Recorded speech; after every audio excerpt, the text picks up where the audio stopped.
Hello नमस्कार दोस्तों, मैं अमोल कासर आपका स्वागत करता हूं। दोस्तों, आज हमारे साथ कृषि अग्रवाल जुड़े हुए हैं, जिन्हें सीईटी एग्जाम में जो बीबीए, बीसीए, बीएमएस और बीबीएम एग्जाम के लिए अब महाराष्ट्र में कंपलसरी हो गया है, इन्हें 99.14 परसेंटाइल मिले हुए हैं। सो आज हम इनसे बातचीत करेंगे, जानेंगे इनका जर्नी कैसे था, कैसे शुरुआत की और कैसे अचीव किया। और वापस आपको बता दूं दोस्तों कि ये सिर्फ 40 डेज, मतलब 30 to 40 डेज के प्रिपरेशन पे इतने अच्छे परसेंटाइल मिले हुए हैं। तो sir, first of all congratulations आपको कि आपने इतना अच्छा परसेंटाइल लाया। और मैं पहले दिखा भी दूं, ये देखो भाई, ये परसेंटाइल है 99.14। तो ऐसा ना लगे कि सर सच में मिले क्या, तो एक्चुअली यार डिजर्विंग, मतलब मेहनती बच्चे हैं, मेहनत की है 40 दिन में और ये मुकाम हासिल किया। तो भाई कॉन्ग्रेचुलेशंस कृषि भाई। Thank you so much sir. आपकी भी एकदम। हेल्प है इसमें। नहीं नहीं, बस आपकी मेहनत है बेटा। सो मुझे बताओ सबसे पहले कि सीईटी एग्जाम अब कंपलसरी हो गया है। क्या हाँ। आप, मतलब अभी ऐसे बच्चे जो ट्वेल्थ में रहेंगे और आगे उन्हें बीबीए, बीसीए, बीएमएस, बीबीएम जैसे कोर्स करने हैं। और मैं आपको जितना हमें पता है कि ये 4 सब्जेक्ट सीईटी एग्जाम में होते हैं। Logical reasoning 40 marks, English 30 marks, computer 15 और जीके 15। और उसका 12वीं से कोई लेना देना नहीं है, राइट। आपने अपना प्रिपरेशन ट्वेल्थ के साथ शुरू किया था या आफ्टर ट्वेल्थ शुरू किया था sir? After twelfth sir, after twelfth boards खत्म होने के लाइक आफ्टर 2 वीक्स मैंने स्टार्ट किया था। बोर्ड्स खत्म हुए 2 वीक्स के लिए कंप्लीट रिलैक्स चिल मोड में था, उसके बाद फिर लग गया। क्या बात है, फिर भी आपने इतने अच्छे परसेंटाइल हासिल किए, जो बहुत बच्चों का ड्रीम होता है कि यार 99 परसेंटाइल के ऊपर जाना है, और बहुत बड़ी बात। वैसे आपको बता दूं सर कि मतलब मैं आपको बता दूं, ऑल जूनियर्स जो भी देख रहे हैं, जिन्हें आगे सीईटी करना है, मेहनत करोगे यार कम टाइम में आराम से हो जाता है। सर अब ये बताइए कि आपके लिए भी ये नई चीज थी। जैसे मैंने कहा कि रीजनिंग बहुत बड़ा सब्जेक्ट, 40 मार्क्स, इतने सारे कंसेप्ट। जी, इंग्लिश 30 क्वेश्चन, तो 70 का तो ये एक पार्ट हो जाता है। जीके तो समंदर है, हाँ कंप्यूटर भी नहीं पता। आपको तो कुछ पता नहीं रहेगा, जैसे बहुत बच्चों को नहीं पता। तो ये 40 दिन में कैसे पॉसिबल हुआ कि आपने किया? सर, पहली बात तो टाइम यूटिलाइजेशन मैक्सिमाइज करना पड़ेगा। हम्म। क्योंकि डेज, नंबर ऑफ डेज बहुत लिमिटेड है आपके पास। तो उसमें जितना टाइम बनता है उसको मैक्सिमम यूटिलाइज करना पड़ेगा। प्रोडक्टिव स्टडी सेशंस होने चाहिए।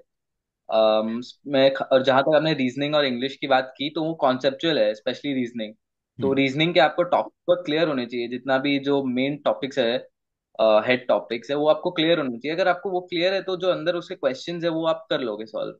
ग्रेट। तो मेरे को लगता है टाइम यूटिलाइज करना वो मेन की हो जाता है। बराबर है, बट जैसे मैंने कहा बेटा कि अभी क्या प्रॉब्लम है कि बुक्स अवेलेबल नहीं है, राइट। बहुत सारी चीजें, तो अगर मटेरियल अवेलेबल रहे तो बच्चा बोले सर कर लूँ। जैसे ट्वेल्थ में हम आपको एक मैंने जितने भी लेक्चर लिए, बट ऑब्वियस आप ट्वेल्थ को जुड़े ही रहेंगे हमसे, इसलिए आप सीईटी में भी जुड़े। बट ट्वेल्थ में हम कैसा करते थे, इको में इतने सवाल है भाई, ओसीएम में इतना है, अकाउंट्स में इतना है। वहां पे एक लिमिट था, हमें पता था कि कहाँ पे क्या आएगा। यहाँ पे पूरा समंदर था। तो फिर एक ही सी का जर्नी कैसे हेल्प हुआ और कैसे आपने खुद किया, तो वो बताइए। सर, मैं एके से सबसे पहले तो थैंक यू बोलूंगा। सेकेंडली, मैं अंकित सर को बहुत ज्यादा, यस मतलब यस उनका यस। मैं आभारी हूँ। क्योंकि अंकित सर ने जो रीजनिंग करवाया ना, वो बहुत ज्यादा ही हेल्प हुआ। क्योंकि जैसे आपने बताया, जीके, इंग्लिश की स्पेशली वोकैबलरी वगैरह, ये सब तो बहुत ज्यादा बड़ा समंदर है। तो वो 30 डेज में कर पाना पूरा वो प्रैक्टिकली पॉसिबल नहीं है।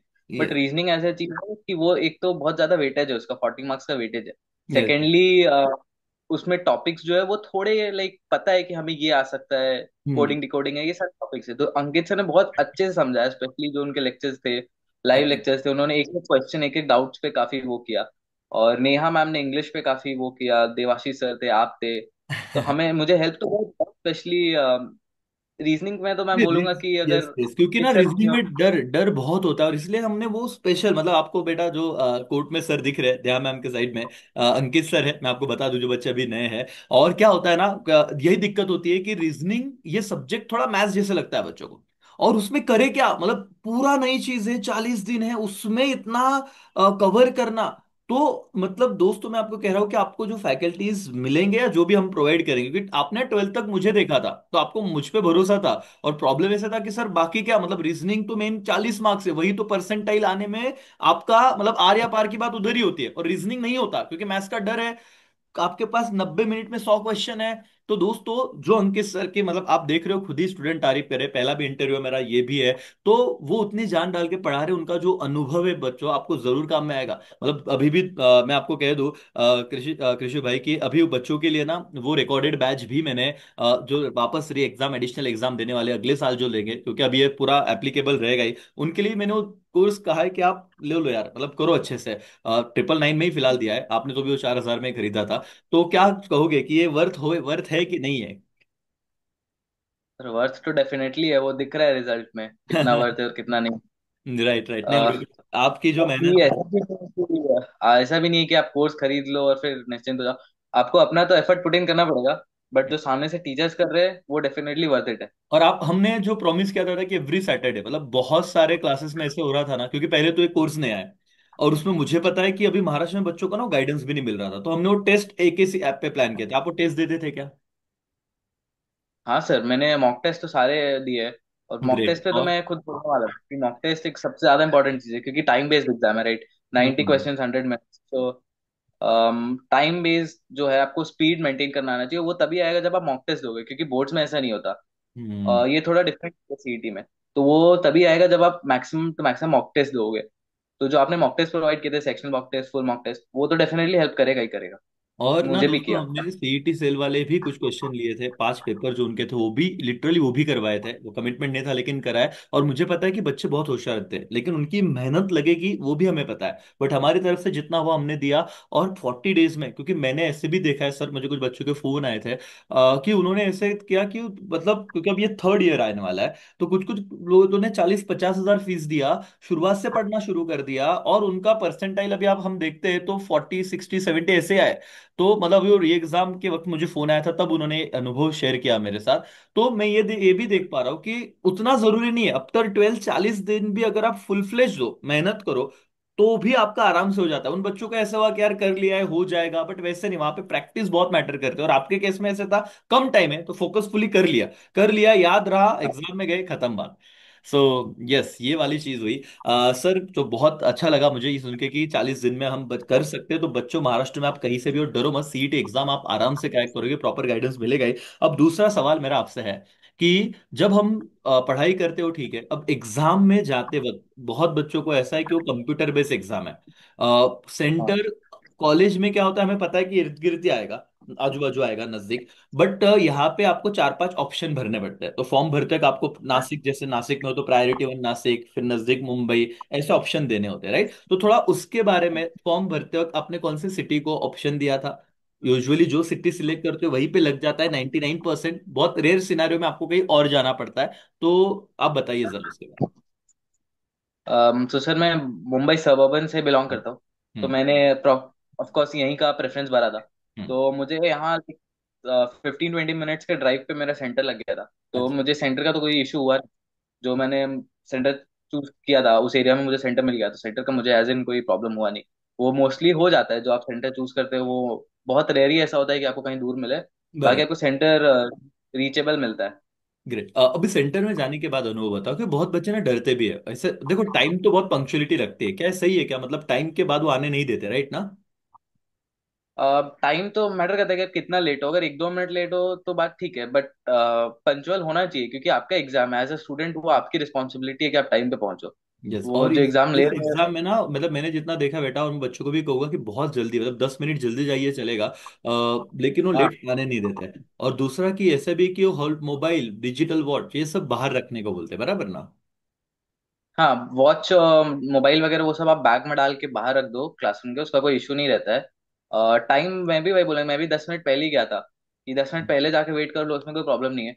बट अगर आप थोड़ा लेट जाते हो फिर हड़बड़ हड़बड़ रहता है, फिर वो प्रेशर आता है माइंड में, एडिशनल प्रेशर रहता है, तो आप वो प्रेशर हम्म, लेके एग्जाम हॉल में नहीं जाना चाहते। एग्जाम हॉल में आप फ्री माइंडेड जाना चाहते हो। बराबर है, तो बराबर है। ऐसे ऐसे भी नहीं चाहिए आपको। राइट। और बहुत बच्चों को ना ऐसे बहुत सारे सवाल होते हैं कि क्या यूनिफॉर्म में जाना है? मैं तो कहा था यार कोई यूनिफॉर्म नहीं, आप नॉर्मल जो आप कपड़े पहन रहे हो जाओ, कोई दिक्कत नहीं है। मतलब ऐसे ऐसे मुझे सवाल आए थे, तो अभी तो आपने वो किया है फेस की, लिटरली वहां पे डॉक्यूमेंट बेटा, हाँ, जेरोक्स या ओरिजिनल आईडी लेके जाना है। मैं ओरिजिनल भी लेके गया था, तो मुझे कोई प्रॉब्लम हुआ नहीं। वहां पे बगल में शॉप था जेरोक्स का, तो मैंने जेरोक्स करवा के भी दिखा दिया, ओरिजिनल भी दिखा दिया। ठीक तो है सेफर ठीक। साइड के लिए जाओ ना, क्यों रिस्क लोगे, दोनों लेके जाओ, बेस्ट है। ओके, बहुत बच्चों का गांव से जो होते हैं ना, उनका ये भी सवाल होता है कि हमें कंप्यूटर यूज नहीं करते आता सर, तो इतना डिफिकल्ट है क्या कि कंप्यूटर यूज नहीं है? तो या एकदम वो सपोर्टिव होते हैं वहां के स्टाफ, क्या होता है? स्टाफ सपोर्टिव होते हैं, एक्जैक्टली होते ही है, वो डिपेंड करता है कि आपको सेंटर कहाँ मिला है, वहाँ के कैसे फैकल्टी है। बराबर बराबर। बट हाँ, बट वो जो एग्जाम है, जो कंप्यूटर बेस्ड एग्जाम की हम बात करें, वो बहुत ही बेसिक होता है, आपको कुछ ज्यादा कंप्यूटर नॉलेज की जरूरत नहीं है। बराबर। बहुत बेसिक सेटअप होता है, जो आप थोड़ा सा गाइडेंस लोगे तो आपको समझ में आ जाएगा। एग्जाम के एक दो दिन पहले भी चाहिए तो आप थोड़ा आइडिया ले लो, आपका काम हो जाएगा, क्योंकि बहुत ज्यादा नॉलेज चाहिए नहीं आपको। यस यस, यूट्यूब पे मैंने ऑलरेडी वो सेशन भी डाला था कि कैसे आपको दिखता है लाइव में वो क्वेश्चन, कौन सा आगे जाना है, कौन सा सर्कल करना है वगैरह। मैंने आपको और एक मतलब सब जब हम क्लास ले रहे तब मैंने कहा था कि 90 मिनट्स में 100 क्वेश्चन अटेम्प्ट करना ये अपने आप में बहुत बड़ा टास्क है। सो मैंने कहा था भी जीके कंप्यूटर पहले फॉलो कर लेना, सॉल्व कर लेना, उसके बाद आप लगता है तो इंग्लिश, नहीं तो फिर रीजनिंग। क्या आपने क्या सीक्वेंस रखा था, कैसे था?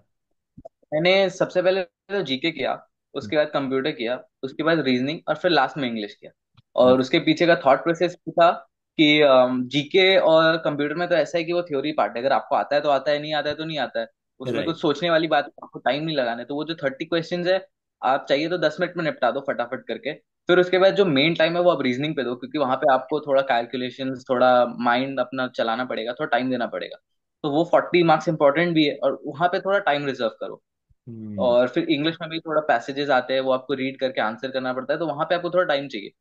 तो एग्जैक्टली जो exactly। छोटे तो वाले पार्ट यही बहुत जल्दी। मैंने आपको कहा था कि देखो, कंप्यूटर और जीके हमने करा भी दिया था, और जीके में ना एक लिमिटेशन था कि जीके तो इतना बड़ा समंदर है, वो क्या करे क्या नहीं। बट हमने फिर भी सीईटी के एग्जाम, मॉक टेस्ट पेपर, सब चीजें कवर करने की कोशिश की थी। बट वहां पे ऐसा है कि एक तो आए नहीं तो नहीं है, सिंपल सी बात है, इसमें बहुत सोचना नहीं है, आंखें दिखेगी पता चलेगा, एक तो आ रहा है नहीं आ रहा है, तुक्का मार दो, खत्म करो यार। या बाद में रखो लास्ट 10 मिनट में नहीं आ रहा है तो, क्योंकि मैंने यार 30 मार्क के क्वेश्चन आपके 10-15 मिनट में हो जाने चाहिए, और हो जाते हैं। एक्चुअल टाइम रीजनिंग में जाता है, क्योंकि लॉजिकल रीजनिंग आपको देख के नहीं पता चलेगा, वो पढ़ो, 2 बार पढ़ो, फिर आपको जरूर आंसर आएगा, शांति से करोगे तो आंसर आएगा, और वहां पे टाइम चाहिए। और अग्रवाल जी ने सेम वही चीज किया।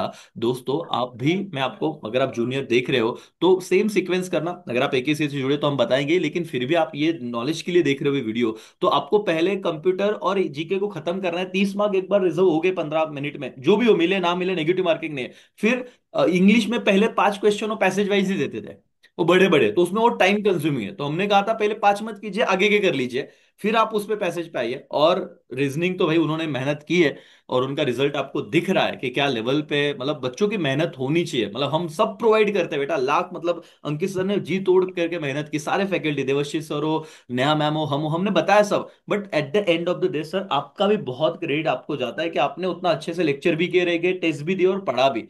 क्योंकि बच्चों को ऐसा लगता है अभी तो बोर्ड एग्जाम हुआ यार, क्यों पढ़ना है, लेकिन आज 99 परसेंटाइल के ऊपर आपको मिले हैं। अभी कॉलेज का काम सिंपल हो गया ना, डोनेशन वोनेशन का टेंशन नहीं है, मतलब आपके मन में वो टेंशन नहीं, आपको लगेगा सर मेरे को ये कॉलेज चाहिए, चांसेस है या बहुत ज्यादा प्रोबेबिलिटी कि मिल ही जाएगा, बराबर। हाँ। जहां तक आपने बात किया कि अभी जस्ट बोर्ड खत्म हुआ है, अभी क्यों पढ़ना है, वो हम्म। थॉट प्रोसेस स्टार्टिंग में तो मेरे में भी था कि अभी जस्ट बोर्ड एग्जाम, अभी थोड़ा चिल करते हैं, अभी क्यों पढ़ना है। बट जब पता था कि एग्जाम देना है, तो फिर बिना प्रिपरेशन के एग्जाम देने का भी कोई मतलब नहीं है। तो राइट। आप थोड़ा सा अपने आप को पुश करो, एक महीने की बात है, पुश करो अपने आप को। और वही बात है, अगर रिजल्ट अच्छा हो गया तो फिर कॉलेज का टेंशन निकल जाएगा, क्योंकि 3 साल आपको उस कॉलेज में बिताने हैं। आप नहीं चाहते कि आप कोई बिलो एवरेज कॉलेज में जाओ, या फिर आप उस कॉलेज के लिए बहुत ज्यादा आपको परेशानी हो। तो नहीं, एक महीना अगर आप पुश करोगे, तो फिर आपका आगे का 3 साल जो कॉलेज में निकलने वाला है, वो बहुत ईजी हो जाएगा। क्या बात है सर, बहुत बढ़िया, बहुत बढ़िया सर। अब फाइनली, क्योंकि ना अभी ऑल ओवर महाराष्ट्र से बच्चे जुड़े, आप भी 12th के लिए मेरे साथ जुड़े होगे, तो डेफिनेटली आपको फायदा हुआ ही रहेगा। बट सीईटी के लिए ना ऐसे ही बच्चे होते हैं जो मुझसे नहीं जुड़े हैं, बट सीईटी का सर्चिंग करते हैं तो एक ही से उन्हें कहीं ना कहीं दिखेगा। बट वो ट्रस्ट का इशू आता है ऑनलाइन में, कि कैसे, पेरेंट्स हो या स्टूडेंट हो। तो आप क्या कहना चाहोगे, क्या वर्थ है, मतलब मैं आपसे सर वो इसलिए पूछ रहा हूँ यहाँ पे, क्योंकि आपने वो फील हमारे साथ जुड़े हो, आपने एक्सपीरियंस किया है, तो आपकी बात ज्यादा अपीलिंग होगी और उनका फायदा हो जाएगा। भाई आओ, मतलब हमने अभी ऐसे बच्चे जो अभी रिजल्ट लग गया, बाद में कह रहे सर अब क्या करें, अब हम कुछ नहीं कर सकते, जब करना था तभी उन्होंने करना चाहिए। तो क्या कहोगे किसी के बारे में, आप अगर आप चाहो, मतलब उन्हें क्या अपील करना चाहोगे? नहीं सर, ट्रस्ट तो है, मतलब अगर स्टूडेंट टीचर रिलेशन में ऑफकोर्स ट्रस्ट तो बहुत मैटर करता है। अगर ट्रस्ट ही नहीं रहेगा तो स्टूडेंट फिर कुछ भी कर ले, पॉसिबल नहीं है रिजल्ट आना। और ऑनलाइन का जहाँ तक आपने बात बोला, कि अभी तो सब कुछ ही ऑनलाइन रहता है, अगर आप उतना ट्रस्ट इश्यूज के साथ जाओगे तब तो फिर आधी और चीजें उनका डिस्कस वैलिड है रहेंगी सर, क्या। मैं उन्हें वो मतलब नहीं, मैं उन्हें दोष दूंगा, क्योंकि ऐसे आप ट्वेल्थ में मेरे साथ थे तो आपने देखा है कि नहीं यार, सर ने इतनी मेहनत की है ट्वेल्थ में, तो यहाँ पे हो ही जाएगा। बट ऐसे बच्चे जो जुड़े ही नहीं थे, राइट, सो मतलब आप हम्म। अपना अनुभव शेयर कीजिए रिगार्डिंग टू एकेसी कि क्या आपको फायदा हुआ, कैसे हेल्प किया है।